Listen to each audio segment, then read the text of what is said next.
If you've been following me for a while, you've probably heard me talk many times about the cyclical nature of time. Now, every year we have this 6 week period of time that's perfectly aligned for the energy of prosperity and abundance. And that time is right now. So, if you're in need of more prosperity in any aspect of your life, now is the perfect time to take advantage of this prosperous energy in the universe. So, Merry Meet, I'm Aislin. This is Ask Aislin. I'm here tonight talking about Lughnasadh as well as the Lion's Gate portal, which together help create this especially abundant and prosperous energy in the universe. So, if you are here with me live, hi, welcome to everybody. You can go ahead and leave questions and comments in the chat. I'll be looking at those as we go and also answering questions at the end during the Q&A. And if you like what you're seeing during this video, make sure to leave a heart or a thumbs up somewhere in the video, just so we make sure this gets out to the feed of more people. And of course, if you're watching this back on YouTube later and you're not already subscribed to Body Mind Witchcraft, make sure to subscribe so you won't miss any future episodes. So I am going to dive right in and we're going to start talking about both Lughnasadh and the Lion's Gate portal. So there are several factors that really contribute to making this time as prosperous as it is. And so the first thing we're going to talk about is Lughnasadh, and then we'll talk about the Lionsgate portal and how they work together. So Lughnasadh is a sabbat that is linked to both prosperity and to sacrifice. And these are kind of the flip side of bringing in as opposed to giving out to the universe. So we're going to be talking about both of these energies and how they work together. And the Lion's Gate portal is a cosmic event that ushers in a vortex of abundant energy. Together, these two things create this very prosperous time. And this energy really hits its peak right about now. So it's going to hit its peak on August 7th to August 8th. We'll talk more about that at the end and what you can do to really harness that energy. But for now, let's talk about Lughnasadh. Let's talk about what this Sabbat means in the wheel of the year. So it is a cross quarter day. It is fall. It falls between the summer solstice and the fall equinox, which is why we call it that cross quarter day. And the traditionally, though Lughnasadh is celebrated on August 1st, and so today, when I'm recording this, is August 2nd, and you probably saw a lot of posts yesterday wishing everyone happy Lughnasadh. So that is the beginning of the seasonal energy of Lughnasadh. So in many traditions like my own, we consider each of the sabbats to be more of a seasonal energy than just one energy that happens on that one day. So that idea of celebrating on one day really comes from the patriarchal idea of time, where time is linear. So something happens and then it ends. Something else happens and then it ends. But when we're looking at time from the perspective of a witch or a magical practitioner, we really want to pay attention to the cyclical nature, which means that August 1st simply just begins the season. Astrologically, because Lughnasadh is a cross quarter day, it changes every single year because the solstice and the equinox dates also change. So, as the midpoint, that date is going to change as well for Lughnasadh. So, this particular year, the actual astrological Lughnasadh is going to fall on Monday, August 7th. But like I said, it's really more of a seasonal energy that began yesterday. So let's talk about what Lughnasadh is about. Where does this energy come from? And just saying hi to Melinda. I see she said hello. I'm so happy to see comments here. After last week, I was so worried I wouldn't be able to see these comments. So I can see them now for anybody who wants to leave comments or any questions later for the Q&A. So seasonally, we'll be feeling this energy till around mid-September. Lughnasadh is an agricultural-based Sabbat. So what that means is it's one of the 4 fire festivals of the Celts. That includes Imbolc, Beltane, and Samhain. Now, Lughnasadh is opposite Imbolc, and so there is some importance in looking at the 2 Sabbats that are opposite each other on the wheel. So during Imbolc, we are finding ourselves in the middle of the winter. This is often the coldest time of year for many people. And if you are in the Southern Hemisphere, you're celebrating Imbolc right now. But up here in the Northern Hemisphere, we are celebrating Lughnasadh, which on the flip side of that is the time when we are really beginning to look at the harvest that's coming in, and we're harnessing this prosperous energy to really make long-term plans. This isn't really about manifesting little quick fixes and things like this. This energy right now is for the long term. So I'll talk more about that at the end, what you can do to harness it, but just know it's not, this energy is prosperous energy that you can really use to change your life in some big ways. Now, Imbolc and Lughnasadh, as all of the fire festivals are widely observed in Ireland, Scotland, and the Isle of Man. And the holiday itself, Lughnasadh, is named after the sun god Lugh. That's spelled Lugh. Now, the holiday itself is said to honor his foster mother, Tialtu. And I'm just going to tell a little bit about the story because I think it's important when we're really thinking about what Lughnasadh means. So there's a story that says that Tialtu, she was very, very strong. In many ways, they say she was the personification of the earth. So she's an earth goddess. And she decided to clear away a forest so that the people that worshipped her, that honored her, would be able to cultivate that land. And so during this act of clearing the forest, she exhausted herself to the point that she was going to die. And on her deathbed, she called Lugh in and she said to him that she wanted to be honored, she wanted to be remembered by a great feast with games. That was her wish. And so Lugh, wanting to honor his mother, his foster mother, in the way that she wanted to be honored, he decided to create a festival of a great feast that had games of strength and wit. And so, in a lot of ways, we can see the county fairs that often take place in the summertime as being a connection to this old idea of feasting and celebrating and playing games in the middle of the summer. Now, as witches, I think what the story really reminds us about is this idea of prosperity and abundance. And it doesn't just come out of the ether. It doesn't just come out of nowhere. It comes from sacrifice. And we can see that in Tialtu's story. So what this means is as her being the personification of the land, she gave her life, right, in order for her people to live. But we see this story across cultures. It's not just in this one story of Lugh and Tialtu. We see it in the story of Ceres, Demeter, and her daughter Proserpine, Persephone. We see this in the story of Inanna as Inanna descends into the underworld. There are many gods and goddesses that die only to be reborn again.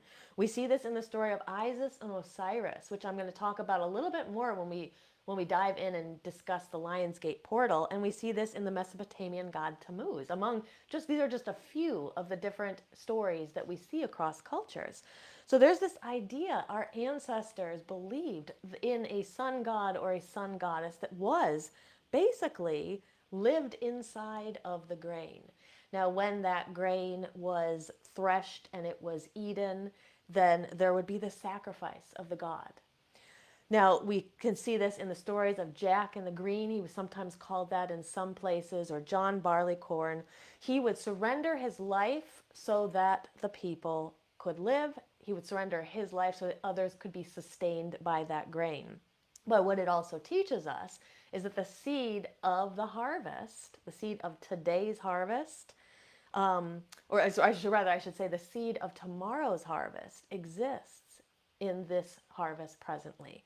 So the dying God then becomes the resurrected God, and we should learn something from this as well, because our own deaths and our own transformations that take place, whether they're a death of us transitioning into the next incarnation or the spaces between the worlds, or simply just the death of parts of us as we live our lives, we are resurrected, and that is the mystery that is revealed in these stories. Now, the ancient people would actually physically and sometimes symbolically, but in the beginning often physically enact this idea of sacrifice. So there could be sacrifices of people and animals that were made. Later on, in later times, these sacrifices became more symbolic. There might be burning of effigies. But as modern witches, what we want to take from these stories and these ideas is that there is a sacrificial aspect to this story, and it asks us to consider what can we sacrifice in return for our own prosperity. So I'm just going to kind of leave that question for you to think about. What can we sacrifice in return for our own prosperity? And then at the end, we'll talk about some ideas too that you can add into your Lughnasadh celebration so that you make sure that you are also observing this part of the holiday as well. Now, before I get into how to celebrate Lughnasadh, though, I want to talk a bit about the Lion's Gate portal. I'm just saying hi to some others joining, Cindy and Tanessa. Hi, everybody. So if you're here, leave questions and comments, and I'm going to periodically check in the chat as well. So, the Lion's Gate portal is an astrological event. It is an alignment between the sun in the sign of Leo, which is where it is right now, and the bright star Sirius, which is sometimes called the dog star. This is the brightest star in the sky right now. And there's also an alignment of Orion's belt as well as the Earth. So, everything's aligned at this time. Now, the ancient Egyptians venerated Sirius. So they thought that the star, as it rose and it changed its position in the night sky during this time, they felt it was the personification of their own agricultural goddess, Sapdet. That they also associated the rising of Sirius with the annual flooding of the Nile as well, which has connections to the story of Isis and Osiris. So all this kind of connects at this time and has these connections to Lughnasadh, even though Lughnasadh is a Celtic holiday and its origin, we see these connections cross-culturally, which to me always shows us there's something important here energetically. So it is believed that this particular opening of this portal is its prosperous energy, and it's believed that this portal begins to open, and this varies year to year. I believe last year it was 7/26. This year it's like 7/28. So the energy kind of begins to open at the very end of July. And then it reaches its peak on 8/8, August 8th. And then by August 12th, it's gone. The energy is closed. The portal is closed. So we have this window that kind of opens up and basically offers us this prosperous energy depending on how we want to harness it, how we want to take advantage of it. But the important thing is that peak is on 8/8. So if we can do something on 8/8, that is going to be the ideal. We'll talk more about that near the end when we talk about things that we can do. Now, like I said, this creates a vortex of expansive energy that we can use for abundance. We can use this for manifestation, for magic. It lends strength to this already prosperous energy. So remember, there's already this prosperous energy because of the wheel of the year, because we're at Lughnasadh, and that's just simply the energy of that time of the wheel. But the portal, the Lion's Gate portal, then adds that extra strength, that extra oomph to it. And there's also great power if we look at the numerological significance of the number 8/8 as well. So 8 has connotations that connect it to wealth and luck and abundance. There's that again, right? And it also is the sign of infinity if we turn it onto its side. Now it's connected to the strength card from the tarot. And I don't know if you'll be able to see this very well. I did pull out, this is from the Universal Tarot because I couldn't find my Rider-Waite. But the card, when you look at it, let's see, from the traditional card, it features a woman, and she's usually gently pacifying a lion, and then above her head we see the sign of infinity. So 8 is considered a powerhouse number in a lot of ways. It is a bridge between the material and the spiritual. So all of this is really connecting us to this really powerful energy that is about to hit its peak. 8 is also a number of wealth and power. So the real question here is how do we tap into this power? So what are we going to do in order to utilize it? Because we kind of have this window, and it opens for us and then it closes. And then, like I said in the very beginning of the video, this is cyclical energy. So if you if we miss it or we don't get, we don't use it exactly the way we want to use it, we have another chance. But that chance is a year from now. So let's see what we can do now to really utilize this very prosperous and abundant energy. So one thing you can do is you can really lean into your inner lion. So we all have the ability to take on the characteristics of our animal guides, the animals in the world. We can take on that energy. So we use that energy to cultivate our own strength. So really think about your life right now and where could you use that inner strength? Is there something that you need to do that you've been dragging your feet to do? You could use that energy. You can harness this energy to really pull that in, strengthen your solar plexus, which is your own internal sun, and get the job done. Get moving on what you need to get done. We can also prepare for very massive shifts. So in the beginning, I mentioned that this isn't really energy of small things. This is energy that really ushers in a big change in your life if you can be open to that. So examine how you use your own power to draw things in. So sometimes we can feel very powerless, right? We can feel like things outside in the world are being done to us. But in reality, we have so much more power to create what happens to us than we really truly understand. So we can use this energy for manifestation, really harness that power. It's a time for manifestation of, like I said, not just small, rash, short-term little things. If we're working with the energy of, let's say our prosperity has to do with money. We need to do a money draw. This isn't just drawing in some quick cash so we can pay a bill that needs to be paid. This is energy that we can use to really change the outcome and the forecast of our life when it comes to money. And we can apply this to any intention that we have. Now, when we think about that 8 again, right? 8, when turned on its side, is the sign of infinity. So this is energy that we can use, and it can repeat itself over and over and over cyclically. So what you really want to think about right now is, what do you truly, truly want for the future? Because that is the intention you want to try to set at this time. So again, just a question to kind of leave reverberating in your mind. You don't have to have the answer right now, but when it comes to this, what do you truly, truly want for your future?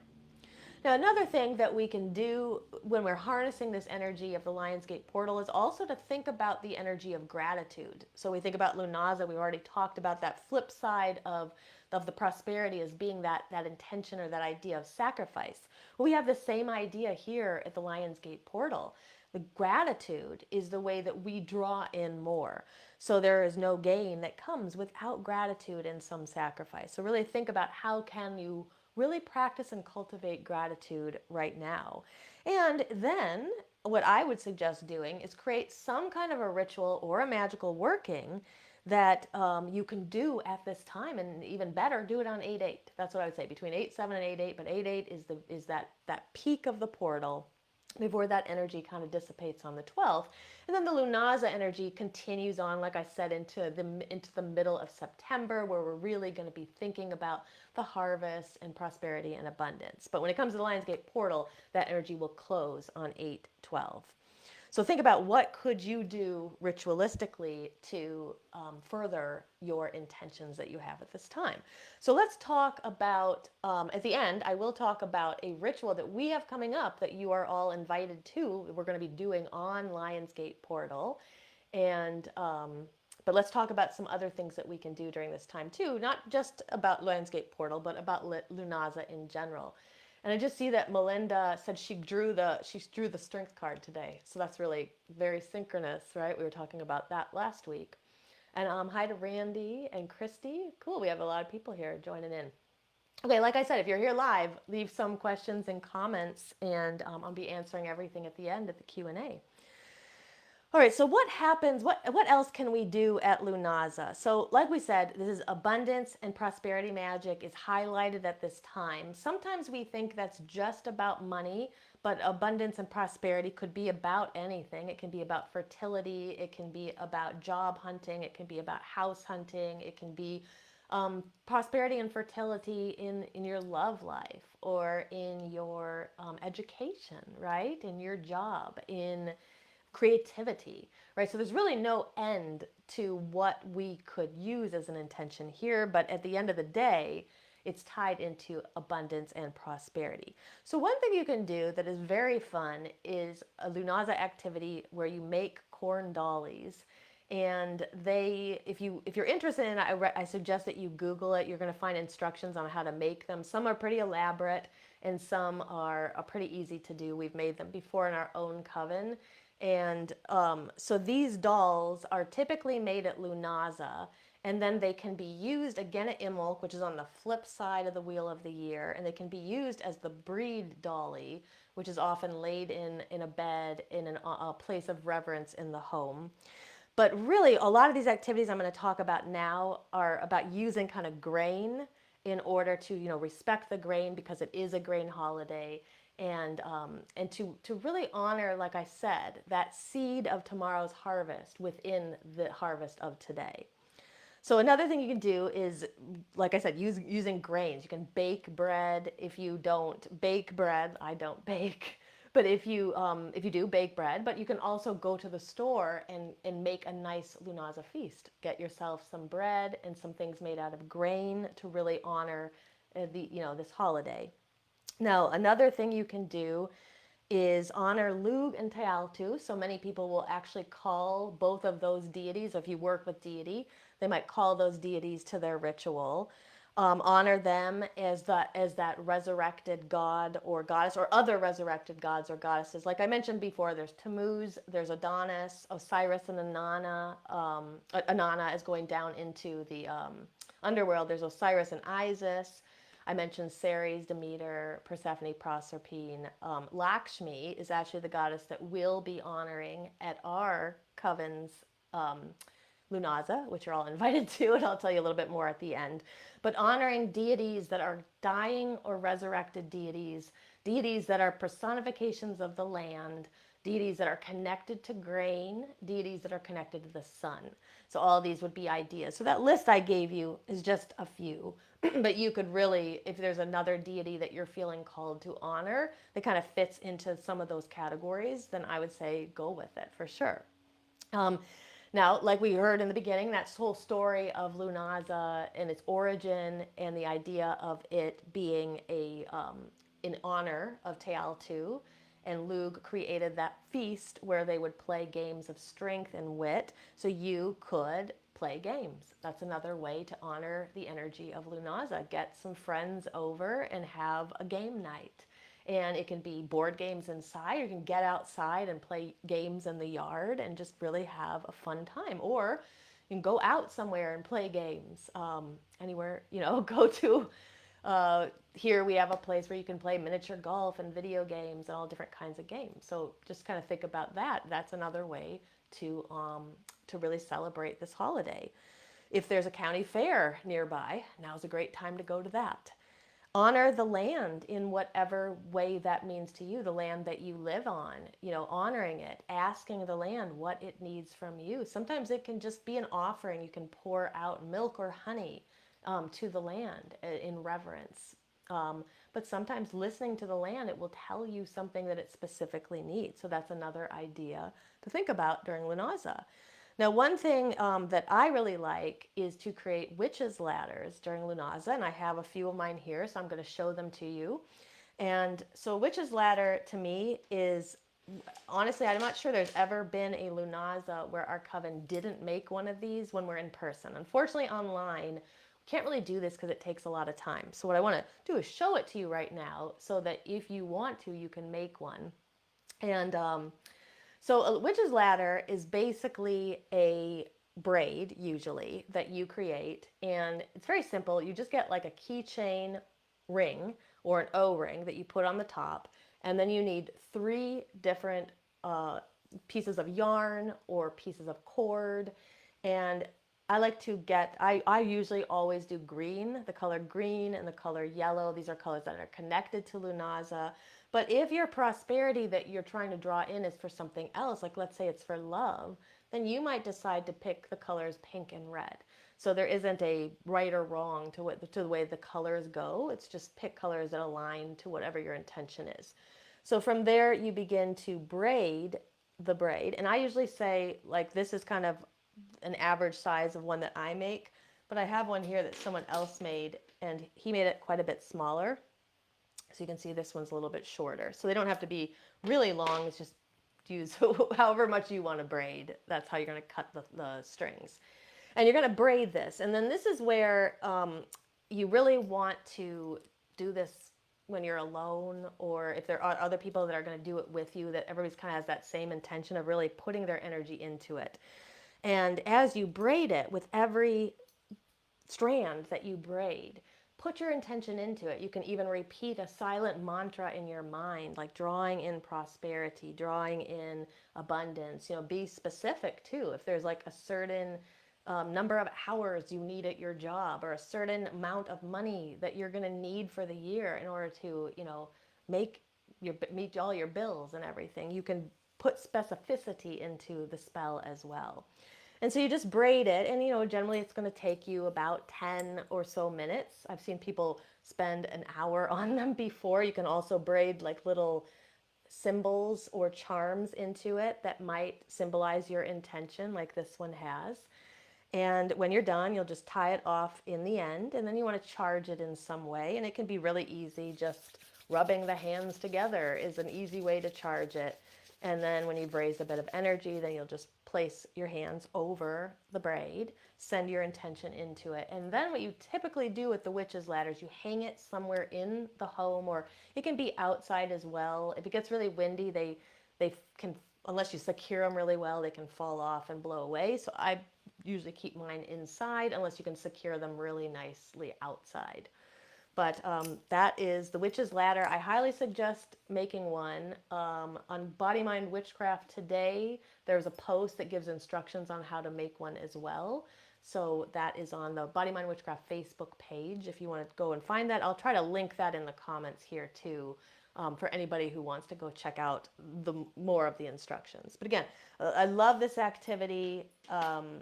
I do one every single Lughnasadh, and I've always had very great success with this of all spells that I do. So anyway, that's the Witch's Ladder. Another thing you can do is to bless your grain. And so basically going back to that idea of the kind of the harvest and the feast, you can also bless the grain, or especially if you grow your own food. And let's say you have a garden, bring in the beginning of the harvest, because that's also something that's often done at Lughnasadh, is it's the blessing of the very beginning of the harvest.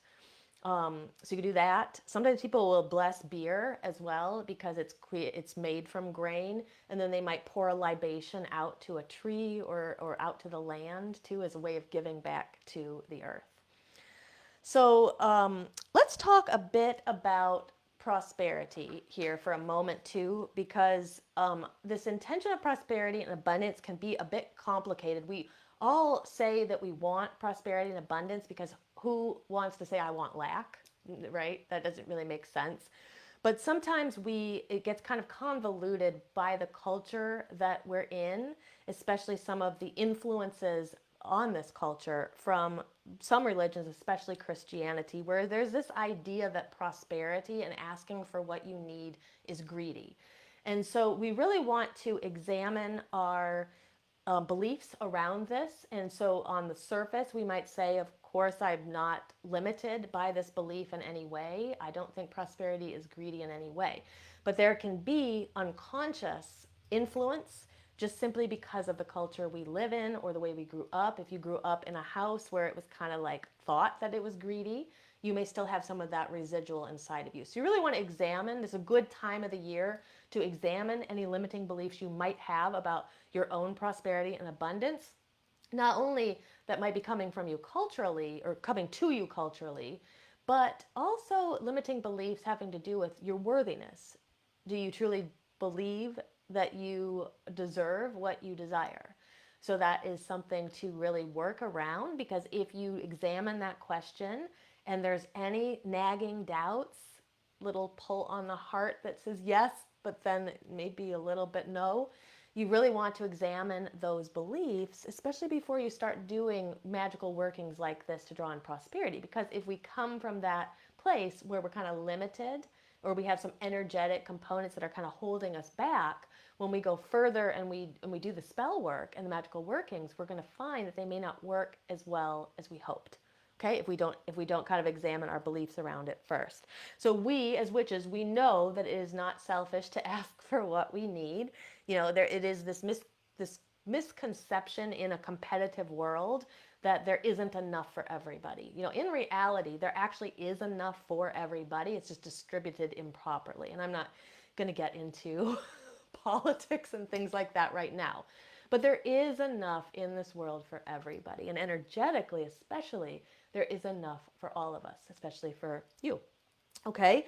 So you really want to look at those ideas around prosperity, abundance, money. There is enough, right? And if you feel like maybe you lack in that area, just find affirmations that can help you strengthen that belief. There is enough and you do deserve it.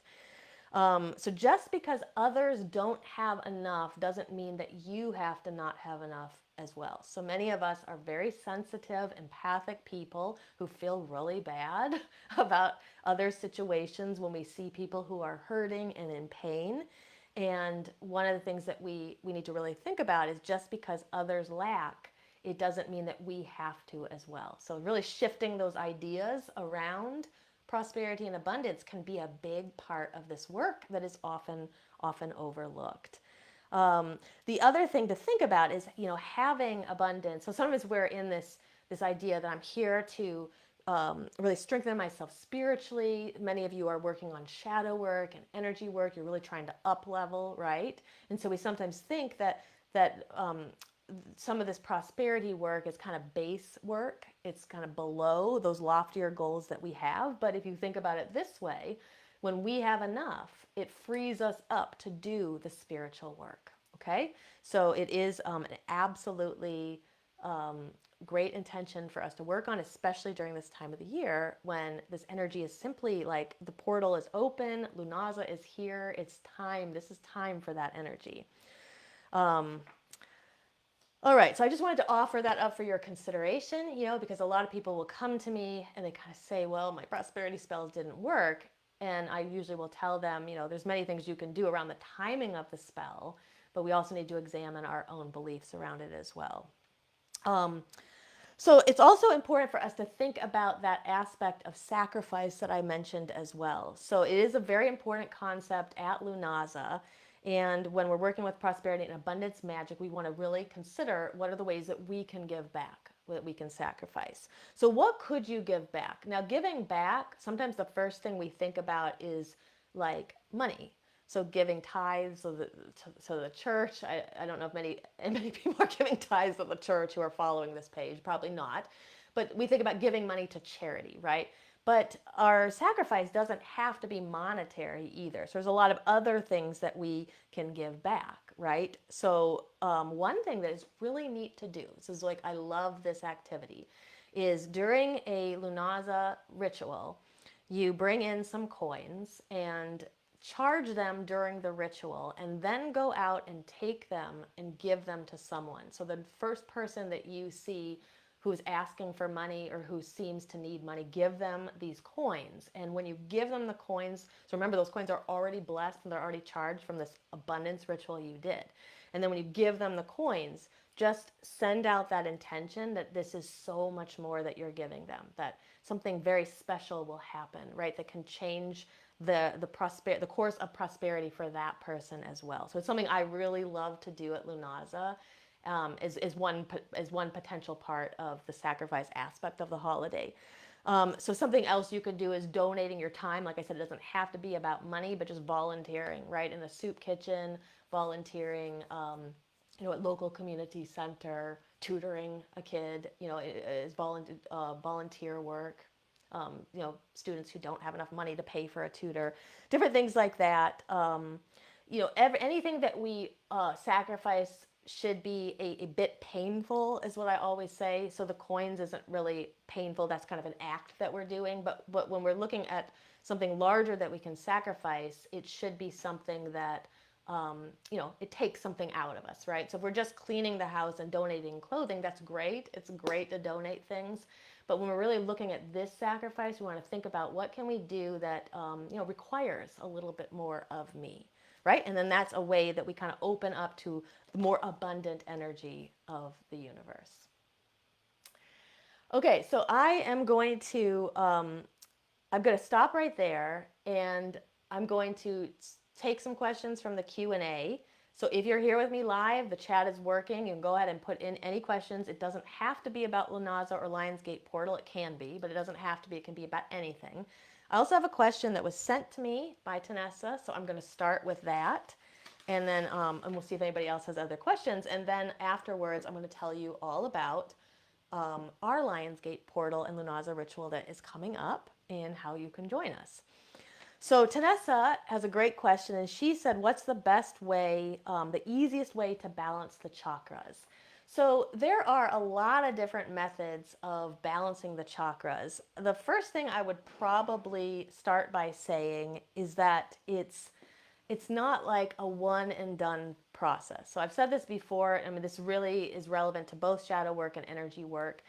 So it's not really, it's really meant to be more of a lifetime of work. So believe me, I am going to tell you a couple of like quick methods that you can use to kind of like charge them. But when it comes to really truly balancing them, it's a way of living. It's a lifestyle that you commit to.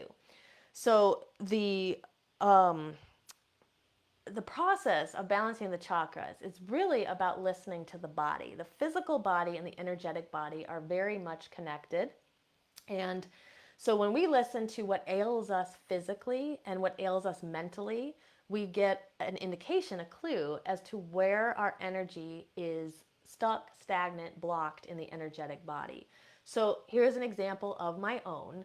So I have had a lot of shoulder pain, neck pain, and it started going down into my arm and down into my fingers.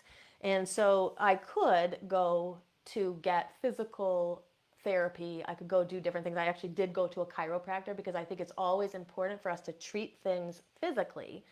But as someone who works with the chakras, what I also realize is that it's not just physical. So there's something going on with the energy center that is connected to my arm and my shoulders and my neck. And this would be the heart chakra and the throat chakra.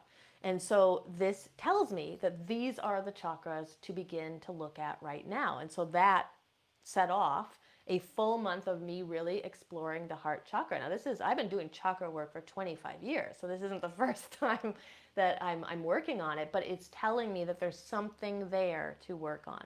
So I kind of want to look at this physically, and I want to look at this energetically.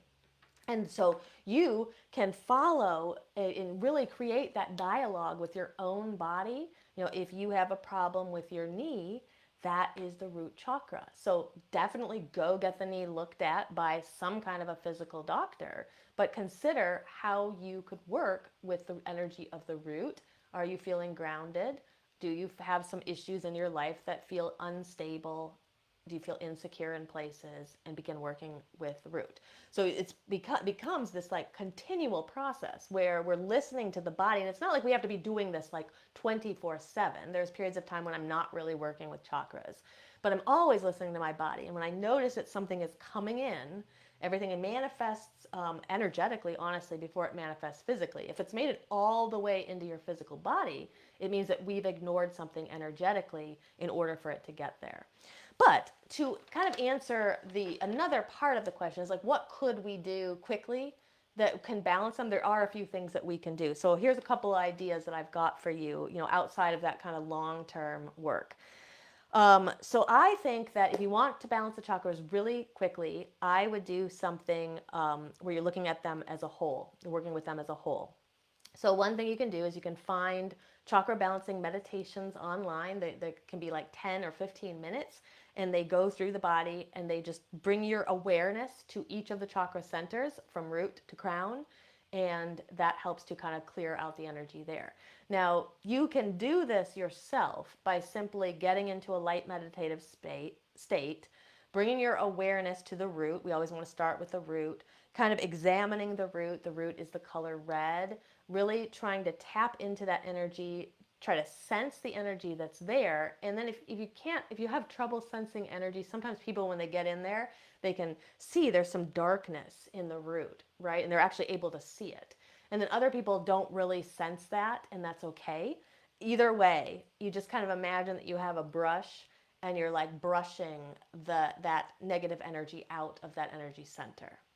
And then you would move on up into the sacral chakra, visualizing that as orange. Kind of try to get in there, sense if anything's going on. If you can't really sense anything, that's okay too. You still just kind of bring out that brush and you just brush any negative energy away from that center, and then you move up into the solar plexus, which is right above the navel.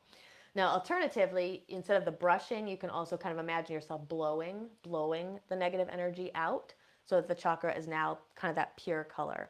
So that's one idea of just kind of balancing the whole system. And that would be something you can do in 5 minutes or so. You could do that every day or every couple of days, just kind of as a sort of like stretching, like anything that you're doing to maintain your health every day, it's something that a little practice you can do every day.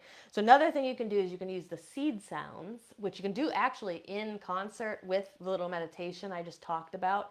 So this is calling in, the seed sounds are sounds that are connected to certain energies. So they have meaning phonetically, the sounds do, and morphologically, but they also change things in your body energetically. So the seed sound for the root is lum. It's spelled Lam. I will put these in the chat when this is over as well. The seed sound for the sacral chakra is Vam. It's spelled Vam. For the solar plexus, it's Rum, spelled Ram. For the heart is Yum, Yam. For the throat is Hum, Ham. And then usually for the third eye, it's just Om. And then there's not really a seed sound for the crown. It's the silent Om that just kind of vibrates in the head. So that's by chanting those. You can start by chanting Lum and focusing on the root, and then chanting Vam. And you just move through the whole sequence, and you could do that 2 or 3 times, and that's sort of like an energy reset for the whole entire system as well, and that's something quick that you can do. And then another thing I mentioned a few episodes ago is just working with the colors of the chakras. And so something that's neat is to kind of focus on one chakra a day. There's 7 chakras and 7 days of the week. So you can start on Monday or Sunday or whatever day you want to start on, and start by focusing on the root and really bring in the color red during that day. And you can bring a touch of red into your clothing or just all in red. You can burn a red candle. You can eat red fruits or red foods that are good, that you enjoy. And then you would move on the next day. You could go to the sacral chakra and then bring in the color orange. And for the solar plexus, yellow on the next day. The heart is typically green. The throat is usually blue. The third eye is usually violet or purple. And then the crown is often white. And so you could bring those colors in across the 7 days. And that's another way to just kind of be working with the chakras and balancing them as you go. Okay, so I hope that helps. I'm going to let's see what else is in the comments here. And you're welcome, Tanessa. Yeah, you've been doing the seed sounds. Very good. Yeah, so keep up with those, but maybe think about bringing in the colors too, and that can really help. But then also just pay attention to a particular chakra that you might want to work with right now. Like I said, the story of me and the heart chakra. Let's see. Okay, so Randy said, what about giving something up, like a bad habit or something? Okay, so you are looking to release something like a bad habit. So releasing energy, usually releasing things is best done during the waning period of the moon. And we've actually entered that. So the full moon was yesterday, which means we've just entered the waning period of the moon. And that energy intensifies as we get closer to the new moon. And the new moon this month, August 16th, I believe. Okay, so we got from now until August 16th. So this is a great time to be giving up a habit of some kind. So what I would recommend is doing a little bit of preparation work and kind of analyzing any beliefs that you have about the habit. So for example, I gave up smoking several years ago, and it took many times to quit. But a lot of it had to do with not really analyzing any of the beliefs that I had about it. So once those kind of, we get rid of those, that can help. So that's just like mundane stuff that we do. Now, magically, what I would do is I would create some kind of a magical working or a ritual where you're going to symbolically try to destroy something related to that habit. So, like if it was cigarettes, breaking the cigarettes in the ritual, right? Smashing them, crushing them. So if it's something that you can burn, you can burn it. Another thing that I think can be really helpful is writing on a piece of paper your desire to give this habit away, to give it up. Because the other thing too is that when we give something up, we open up space to draw in something more. So you can even in that letter or that what you're writing, you can even consider what will you be able to bring in because because you're going to be giving up this thing. So when it came to the cigarettes, one of the things that I really held on to is I really wanted to really get intense into my breath work, and that's hard to do when you're smoking. So just finding something that you're going to usher in, that you're going to draw in. But you can write all of the stuff down that you're giving up. And you can do it over and over and over. I give up cigarettes. I break this habit of blank, whatever it is. And then you can burn that. And what I would recommend doing is beginning kind of the plan to give this thing up. Begin it now if you're going to do it this cycle. And then actually have the ritual culminate on the dark moon. And the dark moon is going to be on August 15th. It doesn't mean you have to wait all that time, too. If you want to just do it now, you can totally do it now. You can do any of the any releasing rituals now, too, because you are in the perfect time of the wheel of the year. Or I shouldn't say the wheel of the year, of the lunar cycle. So I hope that helps. You can also get, like, black candles are very good for breaking habits, giving things up. If there's a particular thing you're giving up, so like if it was cigarettes, there's also like things that you can like herbs and different things you can use. So whatever it is that you're giving up, you might look at correspondences too. You might use, if you work with deity in your practice, you might use a god or goddess that is very good at kind of getting rid of things. Like I always think of Kali, she's the destroyer. So she really destroys our ego, which is basically this idea that we are all separate. But she can help us very much destroy and release us from those bad habits that we have as well. So that would be some advice about giving up a bad habit. So I hope that helps. But if there's anything you need specifically, you can always elaborate here in the chat. And I'll answer it further. Okay, let me see if there's any more questions here. Yeah, you're welcome, Randy. Okay, so if anybody has other questions, feel free to put them in here. I am going to, while you guys are doing that, I'm just going to tell you a little bit about our Lion's Gate portal and Lughnasadh ritual. So this ritual is coming up on 8/8, which is next Tuesday, so about a week from now. And we are going to be hosting this Coven of Midnight's Flames. This is my coven. And in concert with Body, Mind, Witchcraft, we're going to be hosting this ritual. So look for posts in the next week. I think there will be one going up tomorrow probably that will tell you how you can get a ticket. The tickets are available, like all of our rituals, they're available through donation, and you can get one for as little as $1. And then you can join us, and if you can't make it with us live, that's okay. Get a ticket, and you will get a copy of the replay video afterwards as well. So let me tell you a little bit about what we're going to do in this ritual. So we are planning to do this ritual on 8/8 because we're going to take advantage of that Lion's Gate portal energy being at its very, very peak. Now, we are going to set an intention of prosperity, and this is going to be up to anybody who is there to kind of decide what that means to them, what kind of prosperity they are hoping to draw in. And then we are going to be working with the god and goddess Ganesha and Lakshmi.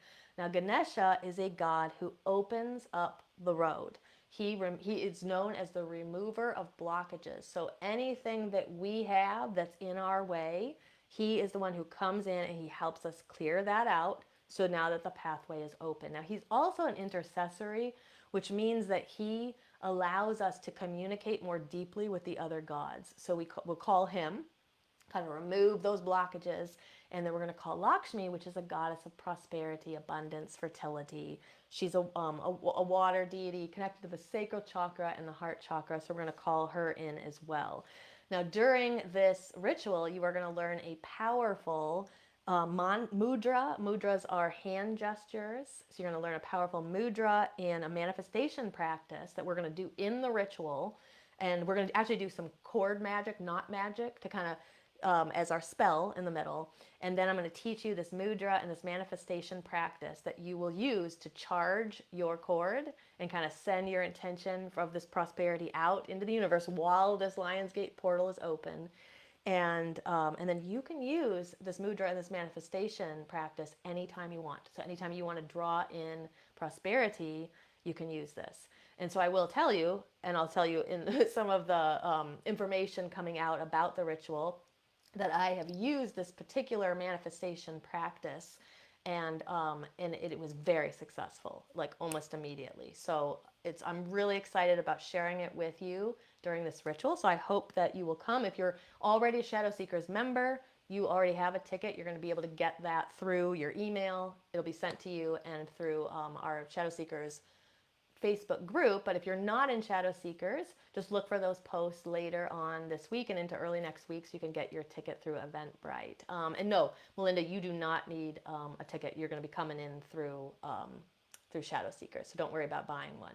Okay, I got a few more questions here. I'm just going to answer until there's no more questions. So Tanessa said, is it crazy to feel guilty for using other deities besides your main one? Well, I mean, that's a question that only you can answer. I think that sometimes this is just going to be my thoughts, so just kind of apply this to you, what if any of this resonates with you. I think it's sometimes when we feel guilty, it comes from that idea of the one monotheistic God. And we still have this carryover, even if we have divorced ourselves from the Abrahamic religions long ago. We still are, connected to the collective, which has this belief in monotheism and not polytheism. So it can make us feel this internal guilt if we're working with a deity that is not ours. In general, I've been a polytheist for 25 years. I've worked with lots of deities. I have main ones. Honestly, Ganesha and Lakshmi are my two. I love that we're doing them at Lughnasadh, but I call so many other deities for other people and myself as well. I work with Kali. I've recently started working with Kuan Yin. So it's up to you. If you feel the guilt working with another deity, then it's something to maybe work through, maybe talk to your deity and ask them where that's coming from. But usually that guilt is oftentimes coming from the collective and sometimes isn't even your own. So just something to explore. But as a polytheist, we recognize that there are many deities and we may choose to work with some at certain times. But you will also, I've noticed, at least in my own life, that as I progressed through my life, different deities I worked with at one point, I used to work very heavily with Venus, Aphrodite. And while I still love her so much, and I'll call her sometimes, she was during a period of time, she served that purpose during that period of time. So so just definitely a question for you to think about. But I hope that helped, giving you some thoughts. Let me look at a few other things here. Okay, Melinda said, how would someone start tearing down the belief that they aren't worthy of abundance? And then Jen said, I struggle with this too. Okay, well, good news for you too is that you're in Shadow Seekers. And so we do a lot of work with that. And we're going to be doing more work with that as well. But the video from December is about limiting beliefs. So if you really do think that this idea of not being worthy of abundance is something that's in your way, I would go back and I would watch that video and see if you can gain any insight from that. You can kind of shift those negative thoughts into more positive ones. Like anybody can do that, but you two are particularly in the membership. That's why I'm mentioning this. But when we feel that we aren't worthy of something, we need to try to attack those limiting beliefs. And sometimes the best way to do that is to change the language that we tell ourselves. So if you have this narrative that says, I don't, I'm not worthy of this, I don't deserve this, that's obviously going to get in the way of your magic. So you want to work intently with that belief. So transforming it, and it sounds simple, but it absolutely works, is taking that statement, I am not worthy of abundance, or whatever it is specifically that you tell yourself, and just simply negating it, which is something, sometimes just changing a word or two and making it positive. I am worthy of abundance. And just saying that, so every time that limiting belief comes in, I'm not worthy of abundance, you just simply combat it with, I am worthy of abundance. And it sounds simple, it sounds too simple to work, but if we begin to shift our language, we start to shift our energy as well. So the other thing, when we don't feel worthy, this is the three lower chakras. So really working with the root, that's all about worthiness, and the sacral chakra, and the solar plexus is about your kind of will and your ability to have that strength. So I would work with those as well. I will tell you though, is that in that ritual, when I teach you this little manifestation mudra and sequence, if you are feeling like you have some of those limiting beliefs, sometimes this thing can help too. So I sometimes we create a lot of limiting beliefs because of failures that we've had, right? We think because something didn't go the way we planned, then maybe the next time it also won't go the way we planned. And I will tell you that I really worked hard with this manifestation sequence, and I was really able to kind of clear myself of those limiting beliefs, and it helped a lot. And then all of a sudden in came some abundance. Okay, so I hope that helps. Let me see. Rebecca said she struggles with guilt. What opened me up is Ganesha came to me in meditation. Yeah, he is the remover of obstacles. If you have not worked with Ganesha before, and you feel that you have some blockages on your road, you really want to remove those blockages, like those limiting beliefs, he's a great god to work with. Very kind and gentle, open. He's very easy to work with, so I highly recommend him. Randy said, how do you block negative energy like for empaths? Okay, good question. So blocking negative energy, I did talk about this in a previous episode, so I'm going to link it here for you too, so you can go back and watch some of that, because it was particularly for people who are quite sensitive and were like picking up energy from other people. One of the best things you can do is work on your own energy, strengthen yourself energetically. And I always say kind of pushing out, imagine kind of pushing out your aura, and just imagine that there is like an energy field around you that's only letting energy in that you allow there. And sometimes on some days that'll be like nobody's energy. And that's okay. Sometimes you just need to protect yourself. So there are a few other things that you can do. So let's see here, blocking negative energy. So I have always said, using the banishing pentagram is a good way too. So if you're going to go into a room where you know that there's a lot of negative energy, or there's a particular person that's going to be there that's very negative to you, you can use the banishing pentagram. So you start on the lower left and you just draw a star like that. So lower left, and then you just draw a star. And that's the banishing pentagram, and that can also kind of block out some negative energy. But I will drop that other video in, because it's an entire video just about blocking negative energy, and I think you'll find some other things in there that will probably help you. Okay, I think I got all the questions. If for any reason I missed any, or if you want to elaborate, you want me to elaborate further on your question, just go ahead and put them in the chat, and I will, if I missed anything, I'll go back and catch up on them later, okay?